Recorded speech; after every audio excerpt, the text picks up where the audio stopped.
Nagtapos na ang kampanya ng Strong Group Athletics Pilipinas sa 34th Dubai International Basketball Championships.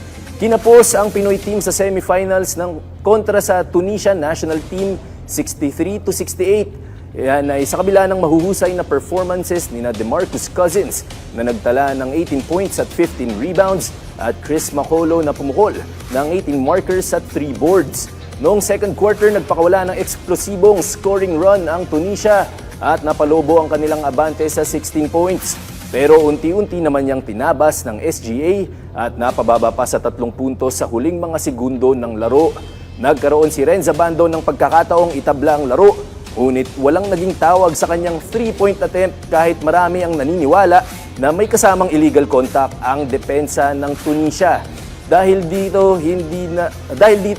at sa marami pang umanong no calls sa kabuuan ng laro, hindi nalalahok ang Strong Group sa battle for third place bilang pagpoprotesta.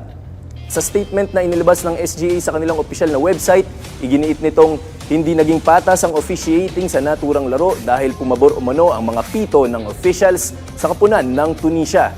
Dahil dyan, magtatapos na ang kanilang kampanya bilang 4th placer sa prestihiyosong torneo.